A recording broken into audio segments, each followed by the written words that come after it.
Welcome to What No One Knows, the podcast that tells the secret behind the published books, hosted by Lisa Marie Garcia, the Chief Operating Officer of Now Publishing, a full-service book publishing and author PR firm.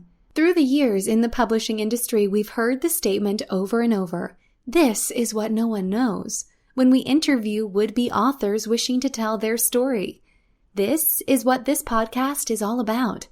And now to our podcast and our host, Lisa Marie Garcia.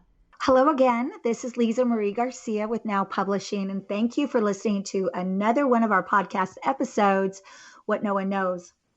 Super excited today to have a really rock star, professional, female.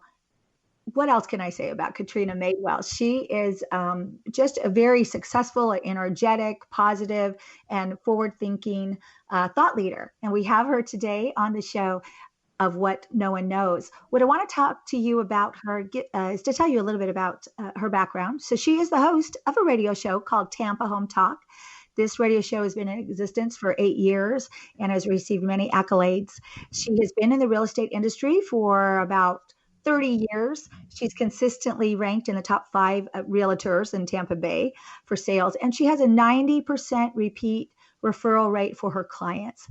She has her debut book coming out. We're going to talk about that today, but what I want to have you hear most about her is that she really is committed to helping people love where they live and committed to supporting the community in addition to her clients and prospective clients. And she has a very unique look and way that she handles her business. So I'm excited to welcome Katrina Madewell to the show. Hello, Katrina. Hey, thank you for having me. I'm excited to talk to you. So we're gonna dig right in here.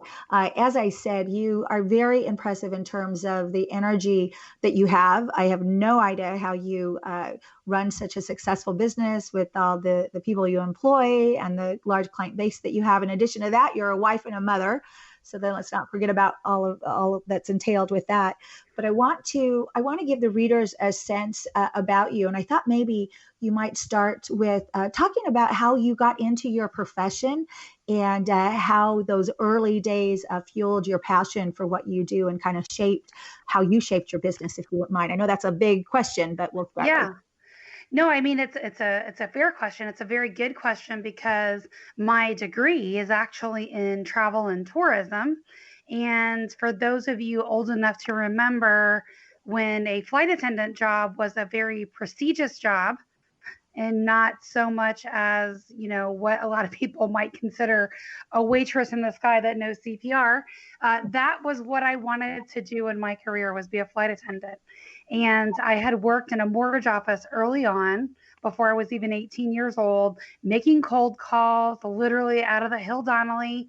For those of you old enough to remember that, it's literally like a name, address, and a phone number. And I worked for a mortgage company, and we would call and look for prospective clients that were looking to refinance.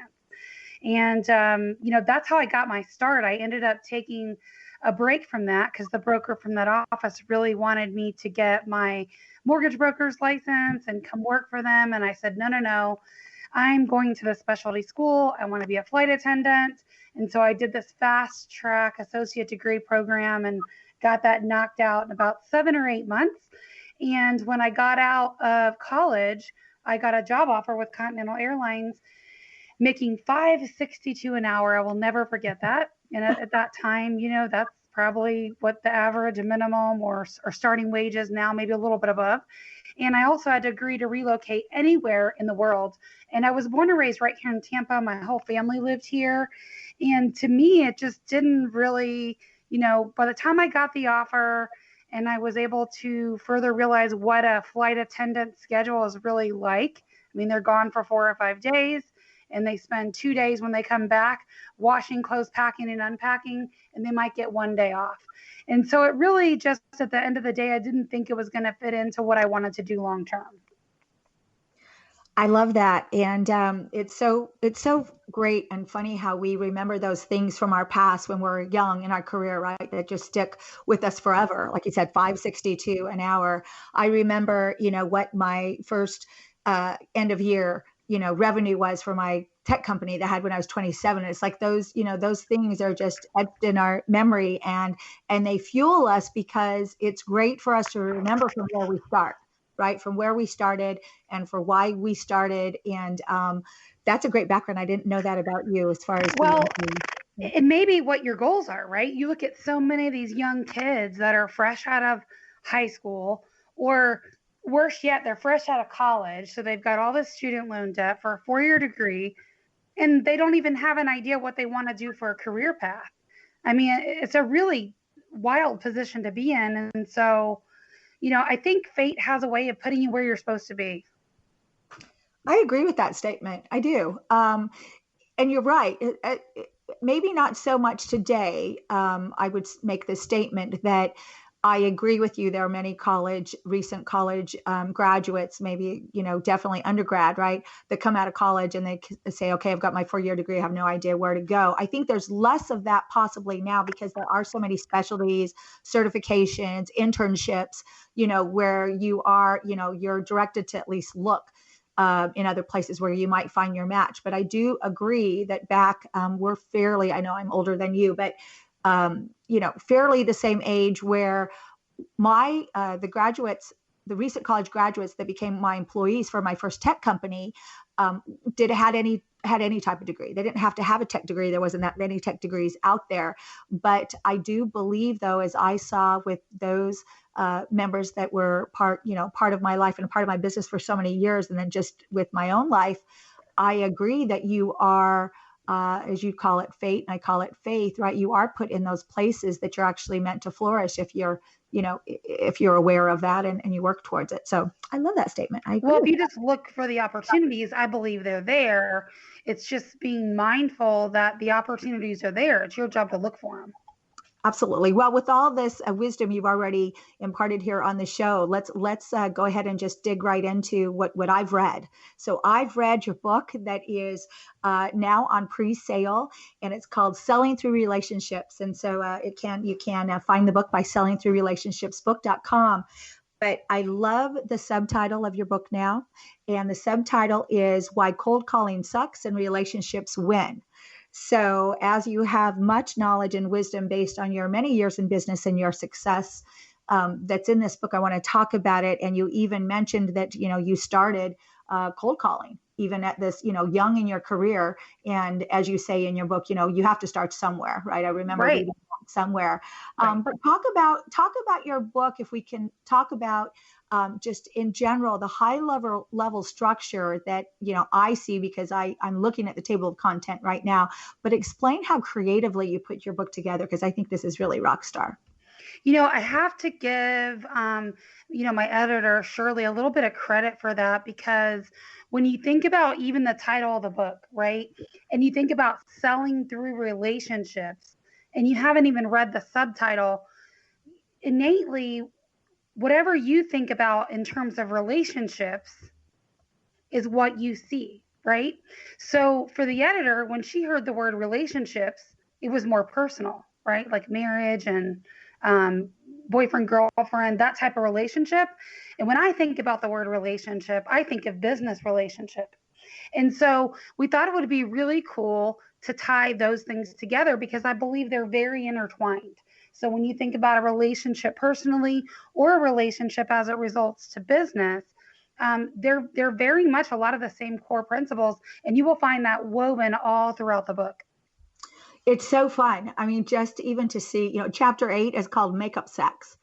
I love that. And I'm not going to spill any details on that. That's going to have to be something that someone gets when they buy the book. But, just the table of contents, the chapter 2, the first date, disappointment, stability, breakups, and so on. And as a reminder, this is a business book. It is not like a, pleasure novel or anything like that. So the subtitles are a little bit quirky and kind of fun.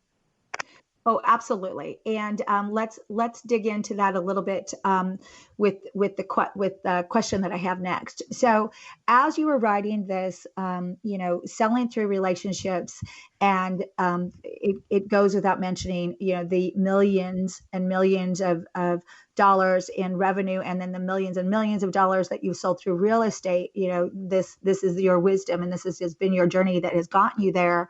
What would you say is, as you went through this process of becoming an author, what would you say was one of the most valuable takeaways that you feel is part of sharing this story? That's a little bit of a loaded question. I'm not sure I know how to answer. I mean, when you think back to a year ago, just the process of writing a book seemed like a very insurmountable thing to do for me anyway, right? I mean, I'm not a writer by trade. I can get on a microphone and speak to the world on a radio. So, I mean, I've got a lot of head knowledge and things that I can share, but the manner in which to just organize it to where it would be appealing for the reader to get through it and be able to convey a lot of that head knowledge into a book, for me, that was kind of a really big deal, to be able to get all those thoughts organized and portray it in a way that actually makes sense and it's not just a bunch of babble on paper. Did you think, and because we know you and we're publishing your book very proudly, thank you again for being for sharing your story with us. I know something about Katrina Madewell is her schedule is booked. I can tell you, she, whether she, well, and because you're also very active in your company, you have, layers of team members, as you call them, and that, however, you're in your car and you're, meeting your clients face to face, you're taking care of things that, although might be able to be handled by someone else on your team very competently, you want to be in it. So you're very in the trenches from my standpoint with your company. And maybe that's part of why, it's about relationships and how you focus there. But a key point on that, Lisa Marie, is that, I am very involved in it, which means my schedule is really crazy. So I'm actually in the process of trying to remove myself just a little bit out of production, not entirely, but some. And so we're looking for talent to bring into our organization that has those same goals and mindsets and really can treat the customer like the valuable asset that I know they are. And so for me, that's going to be a really big part of the strategic growth, is making sure that we get the right people in place to serve our clients. That's number one issue for many C-level people, right, is how do we keep the right people on the bus? How do we get them on the bus? Let me ask you this question: how do you train the right people? So I guess we need to back up even before that, and really our interview process is pretty in depth. I mean, from when even the ads that we post on Indeed, we are really more looking for talent and people that fit our core beliefs, our vision, and would fit in with our existing culture and our people that we have. I feel like if we find that person, we can find the job match that actually fits their personality the best. And it might be something they don't even know or hadn't had a thought about. It's a pretty in-depth interview process, and it takes several weeks actually to get through it. But what we found, we use the KPA, which is the Keller Personality Assessment. It's so much more in depth than like a Myers-Briggs or some of the ones that people are familiar with. And so it actually aids us in interviewing people. But what we find is at the end of the interview process, we really get to know that person very, very well. And so it's not till we get through all of those things that we even give them an offer letter. And so sometimes that interview process is very uncomfortable for a lot of people. But I will tell you, when people join our organizations from the beginning, it's not like this new hire where you're kind of dating and they've got this false persona. It all comes out in the interview process. And we really want people that are going to be a good match for us culturally and long term, because for me to pour into them with time that's already so limited for me, it's got to be the right person from the beginning. Absolutely. So let me clarify then. Are you saying that your interview process is a duration of time? Yes, and it's not easy. It's very different than most people would expect. We don't ask probably any of the normal interview questions you would get, but some of the things that will be revealed as a result of the interview is innately who you are as a person. And the other thing that's really cool about that is we get a job match report that comes back. So we can say, okay, I'm going to have you do a KPA for an executive assistant or for inbound sales or, whatever we have you take it for. And then it will tell us when we get your job match report back, hey, this person is actually a low or a medium match for inbound